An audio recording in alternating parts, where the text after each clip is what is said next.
British officer ने कहा, cadets, अब मैं जिसके नाम लेने जा रहा हूं वो तुरंत अपना बोरिया बिस्तरा बांधकर अपने घर लौट जाएंगे, क्योंकि वो आज के आर्मी टेस्ट में फेल हो चुके हैं। ऑफिसर की यह बात सुनकर बेयर का दिल जोरों से धड़कने लगा, क्योंकि बेयर को यह पता था कि उसने इन टेस्ट में बहुत बुरा परफॉर्म किया है और आर्मी ज्वाइन करना उसके जीवन का इकलौता सपना था।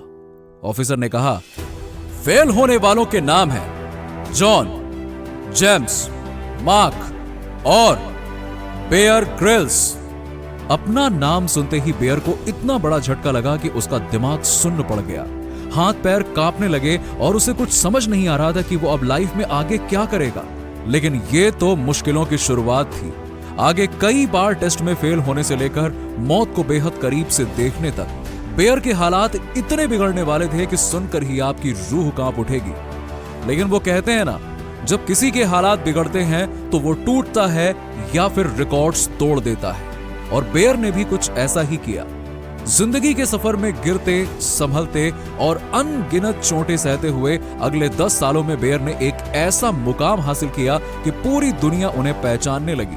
और ताज्जुब की बात तो यह है कि बेयर दुनिया के इकलौते ऐसे ब्रिटिशर हैं जिनके भारत में भी करोड़ों फैंस हैं। और लाइव मोटिवेट टीवी की इस खास पेशकश में हम आपको बेयर ग्रिल्स के संघर्ष की कुछ ऐसी कहानियां सुनाएंगे जो आपको हिम्मत देंगी, क्योंकि वो कहते हैं ना, आप जैसा सुनते हैं, सीखते हैं और समझते हैं, आपके अंदर भी वही गुण आते हैं। तो पूरा वीडियो जरूर देखिएगा और ऐसे ही लाइफ चेंजिंग वीडियोस के लिए हमारे चैनल को सब्सक्राइब करना मत भूलिएगा। बेयर कहते हैं कि आप तब तक अच्छे घुड़सवार नहीं बन सकते जब तक आप कई बार गिरकर फिर से ना उठें। और बेयर अपनी लाइफ में इतनी बार गिरे हैं कि इतनी बार गिरकर तो किसी साधारण इंसान की कमर ही टूट जाए। और इसकी शुरुआत हुई यूनिवर्सिटी से, जब बेयर ग्रिल्स ने British spy agency MI6 join किया। लेकिन MI का एजेंट बनने के लिए एक स्पेशल डिग्री की जरूरत थी जो बेयर के पास नहीं थी, और ना ही उस डिग्री की पढ़ाई करने के लिए उनके पास पैसे थे। लेकिन फिर भी बेयर ने हार नहीं मानी और तय किया कि वो ब्रिटिश आर्मी की स्पेशल एयर सर्विस यानी कि SAS को ज्वाइन करेंगे। उन्होंने ये प्लान अपने दोस्त ट्रकर को भी बताया और दोनों ने घबराते हुए ज्वाइनिंग फॉर्म भर दिया। बेयर बताते हैं कि जब मैं उस फॉर्म पर सिग्नेचर कर रहा था तो मेरे हाथ बुरी तरह से कांप रहे थे, क्योंकि मैंने सुना था कि ब्रिटिश आर्मी की ट्रेनिंग बेहद कठिन होती है और मैं सिर्फ एक दुबला पतला कमजोर सा लड़का था। कुछ लोगों ने तो मुझे यहां तक कह दिया था कि अगर तुम ट्रेनिंग में गए तो शायद जिंदा नहीं लौट पाओगे। लेकिन अब मैंने फैसला कर लिया था, इसलिए मैंने फॉर्म भरा और अपनी यूनिवर्सिटी की सभी किताबें डस्टबिन में फेंक दी और खुद को ब्रिटिश आर्मी की वर्दी में एडवेंचर करते हुए सपने देखने लगा। लेकिन बेयर ये नहीं जानते थे कि अगले 2 साल उनकी जिंदगी के सबसे कठिन साल होने वाले थे, क्योंकि ब्रिटिश स्पेशल एयर सर्विस की सिलेक्शन प्रोसेस इतनी हार्ड होती थी कि हर 10 कैंडिडेट्स में से 9 तो रिजेक्ट हो जाते थे और सिर्फ एक सोल्जर बन पाता था। और वो एक सोल्जर बनने में कितना ज्यादा स्ट्रगल करना पड़ेगा, बेयर को इसका अंदाजा लगा 23 मार्च 1994 के दिन। जब बेयर सिलेक्शन प्रोसेस के लिए ब्रिटिश आर्मी कैंप पहुंचे तो वहां पे 90% कैंडिडेट्स बेयर से ज्यादा स्ट्रॉन्ग एथलीट थे, और उनमें से कईयों ने तो आर्मी ज्वाइन करने के लिए बचपन से ट्रेनिंग ली थी। जबकि बेयर सिर्फ एक नौसिखिया लड़का था, लेकिन तभी उसने खुद से कहा, अगर मैं ये जोखिम नहीं उठाऊंगा तो कुछ भी हासिल नहीं कर पाऊंगा। अब बेयर की ट्रेनिंग शुरू हुई और शुरुआत में उन्हें खड़ी चट्टान पर दिन में 1 बार चढ़ने के लिए कहा गया। कुछ हफ्तों के बाद ही चढ़ाई पहले दिन में 3 बार और फिर 5 बार तक पहुंच गई, और एक दिन तो उनके कमांडर उन्हें 200 फीट ऊंचे पहाड़ पर ले गए और कहा कि तुम में से किसी को भी अपनी पीठ पर एक टीम मेंबर को उठाना है और पहाड़ के नीचे जाना है, और टीम मेंबर को बिना गिराए यहां वापस लेकर आना है, और इस रेस में जो 2 टीम सबसे आखिर में आएगी उन्हें निकाल दिया जाएगा। बेयर ने जैसे तैसे करके ये टास्क पूरा किया, मगर समय के साथ इनकी ट्रेनिंग और हार्ड होती चली गई। बेयर बताते हैं कि एक दिन हमें पहले 13 किलोमीटर की चढ़ाई करवाई गई, फिर ऑफिसर ने हमें आधे घंटे तक बिना रुके अनगिनत एक्सरसाइज करने पर मजबूर किया, और आखिर में वो हमें एक अंधेरे टनल के पास ले गए जो सिर्फ 3 फीट ऊंचा और उसके 25% हिस्से में गंदा पानी भरा हुआ था।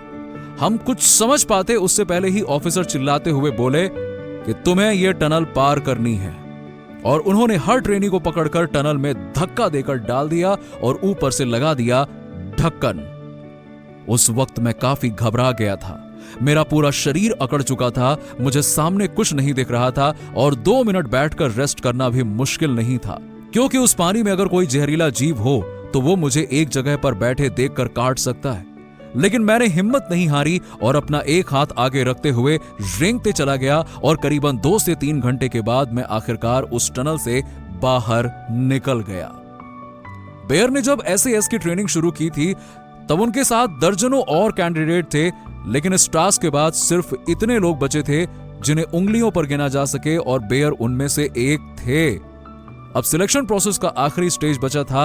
अगले 3 हफ्ते तक बेयर को हर मौसम में दिन रात खतरनाक जंगल, ऊंचे पहाड़ और यहां तक कि रेगिस्तानी रास्तों में भी कई किलोमीटर पैदल चलवाया गया और हर टास्क के बाद उनके कंधों पर और वजन को ज्यादा बढ़ा दिया जा रहा था।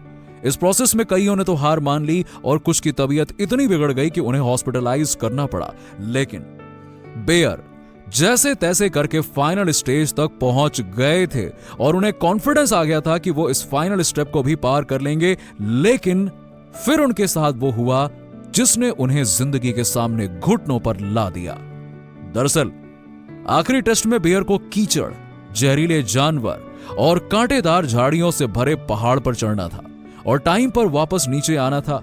बेयर इतने ज्यादा थक चुके थे कि वो शुरुआत में ही बाकी लोगों से पीछे रह गए और रास्ता भटक गए। फिर सही रास्ते की खोज में वो एक दलदल से भरे गड्ढे में जा गिरे, जहां से निकलने में उन्हें काफी टाइम लगा। हालांकि जैसे तैसे करके बेयर ने वो टास्क आखिरकार कंप्लीट किया, लेकिन उनका परफॉर्मेंस इतना बुरा था कि लास्ट आने की वजह से ऑफिसर ने उन्हें रिजेक्ट करके घर भेज दिया।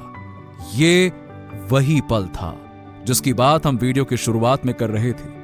इस इंसिडेंट से बेयर को इतना बड़ा झटका लगा कि वो खुद से कहने लगे, बेयर तू एक लूजर है, तू एक फेलियर है, तू जिंदगी में कुछ नहीं कर पाएगा।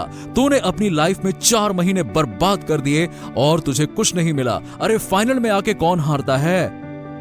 बेयर ने इसी गम में अगले 3 हफ्ते गुजार दिए। लेकिन फिर एक दिन उनके अंदर से आवाज आई कि अगर इतना ही आसान होता तो हर कोई नहीं कर लेता। वो कहते हैं ना, जिंदगी में जब आप एक मंजिल चुनते हो तो राह में जितनी मुश्किलें आए, जितने फेलियर्स आए, आपके पास आगे बढ़ने के अलावा और कोई ऑप्शन नहीं होता।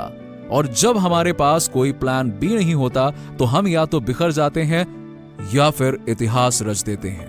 और बेयर ने तो अपनी यूनिवर्सिटी से भी ड्रॉप आउट ले लिया था। वो पढ़ाई में भी अच्छे नहीं थे और ना ही उनके पास कुछ खास पैसे थे। इसीलिए उनका सिर्फ एक गोल था, या तो ब्रिटिश आर्मी या फिर कुछ नहीं। और जब इंसान के सर्वाइवल पर बात बनाती है ना, तो वो कुछ भी कर गुजरने को तैयार हो जाता है। उसमें किसी भी मुश्किल का सामना करने की हिम्मत आ जाती है और बेयर के साथ भी कुछ ऐसा ही हुआ। वो अपने पहले ही सिलेक्शन ट्रायल में फाइनल स्टेज तक पहुंच चुके थे, यानी कि उन्होंने अपनी काबिलियत को साबित कर दिया था कि हाँ, वो इस लायक हैं। इसी वजह से ब्रिटिश आर्मी ने उन्हें एक बार फिर से स्पेशल एयर सर्विस की टेस्ट देने का इन्विटेशन भेजा और बेयर ने उससे एक्सेप्ट कर लिया। अब बेयर ने अपने दोस्त ट्रैकर को बुलाया, जो खुद भी पहले ट्रायल में फेल हो चुका था, और दोनों ने एक आखिरी कोशिश करने की ठानी। बेयर ने अपने एक दोस्त से कुछ पैसे उधार लिए और शहर के बाहर वीराने जंगल के बीच एक फार्म हाउस किराए पर लिया। बेयर और ट्रकर दोनों उस फार्म हाउस में रहने चले गए, जहां दोनों दिन रात खुद को ट्रेन करते रहते, फिजिकली भी और मेंटली भी। और अब इम्तिहान की घड़ी आ चुकी थी। बेयर एक बार फिर से SAS ट्रेनिंग कैंप में पहुंचे और उन्होंने अपना 100% बेस्ट देना शुरू किया। इस बार बेयर के पास एक्सपीरियंस था, ट्रेनिंग थी और एक लक्ष्य था जिसे हासिल करना बेयर के लिए सांस लेने जितना जरूरी बन गया था। इसीलिए उन्होंने पूरे जी जान से हर टेस्ट को पार कर लिया। और अब बेयर खड़े थे उसी मोड़ पर जहां पिछली बार उन्होंने बड़ी हार का सामना किया था, और ये मोड़ था फाइनल टेस्ट। ऑफिसर्स ने इस टेस्ट को पहले से ज्यादा मुश्किल कर दिया था, जिसमें बेयर और बाकी के कैंडिडेट्स को अपने कंधे पर 25 किलो वजन उठाकर पहले 50 किलोमीटर दौड़ना था, फिर 3000 फीट ऊंचे पहाड़ की चढ़ाई करनी थी और कई बर्फीली नदियां पार करनी थी। बेयर पिछले 2 दिनों से ठीक से सोए नहीं थे, उनका शरीर दर्द से अकड़ चुका था। लेकिन उन्होंने खुद से कहा, बेयर बस एक आखिरी टेस्ट और तेरा सपना हकीकत बन जाएगा। इसी के साथ बेयर ने दौड़ना शुरू किया। रास्ते में उनके पैर में छाले पड़ गए, वो कई बार गिरे और उन्हें गहरी चोट भी आई। लेकिन जैसे एक बाज की नजर हमेशा अपने शिकार पर होती है, वैसे ही बेयर की नजर अपनी मंजिल पर थी और वो आगे बढ़ते चले गए। इस पूरे सफर में बेयर ने अपने दोस्त ट्रकर का साथ नहीं छोड़ा। एक वक्त पर ट्रकर के पैर के दोनों अंगूठे भी टूट गए थे, उनके पैर के पंजे सुन्न पड़ गए थे, लेकिन बेयर ने उनसे कहा, बस दोस्त, मंजिल थोड़ी सी दूर है, तू हार मत मान, मैं तेरे साथ हूं। इसी तरह से इन दोनों दोस्तों ने ना सिर्फ इस टेस्ट को पूरा किया बल्कि नंबर 1 पर भी आए और बेयर बन गए ब्रिटिश आर्मी के स्पेशल एयर सर्विस ऑफिसर। वो कहते हैं ना, मंजिल उन्हीं को मिलती है जिनके सपनों में जान होती है, पंख से कुछ नहीं होता, हौसलों से उड़ान होती है। और बेयर के बुलंद हौसलों के साथ 1 साल की जीतोड़ मेहनत ने उन्हें उनके सपने तक पहुंचा ही दिया। लेकिन एडवेंचर करने की उनकी चाहत अगले ही साल उनकी लाइफ में एक और बड़ी मुश्किल ले आई, जब पैराग्लाइडिंग के दौरान हुए एक एक्सीडेंट ने ना सिर्फ उन्हें मौत के मुंह में धकेल दिया बल्कि उनसे उनकी आर्मी की नौकरी भी छीन ली और 1 साल तक हॉस्पिटल के बिस्तर पर जिंदा लाश की तरह पड़े रहने के बाद आखिरकार वो क्या करते, वो मजबूर थे। लेकिन बेयर ने तब भी हार नहीं मानी और मौत से लड़कर अपनी जिंदगी को ऐसा बदला कि पूरी दुनिया में मशहूर हो गए। हमने बेयर की लाइफ के उस स्ट्रगल और उनकी स्पीच पर भी एक वीडियो बनाई हुई है, जिसे आप डिस्क्रिप्शन में दी हुई लिंक पर क्लिक करके देख सकते हैं। तो दोस्तों, आपको बेयर ग्रिल्स की ये कहानी कैसी लगी और क्या आप अपनी लाइफ में जी तोड़ मेहनत करने के लिए तैयार हैं? कमेंट्स करके बताइएगा। ये वीडियो अच्छा लगा हो तो इसे लाइक करें, शेयर करें और दुनिया में थोड़ा सा बदलाव लाने के लिए आप हमारी इस पहल को सपोर्ट कीजिएगा। और ऐसे ही इंस्पिरेशनल वीडियोस देखते रहने के लिए हमारे चैनल को सब्सक्राइब करके पास वाली घंटी जरूर दबा दीजिएगा। मैं मिलता हूं आपसे अगली वीडियो में, तब तक के लिए कोशिश करते रहिए, आगे बढ़ते रहिए।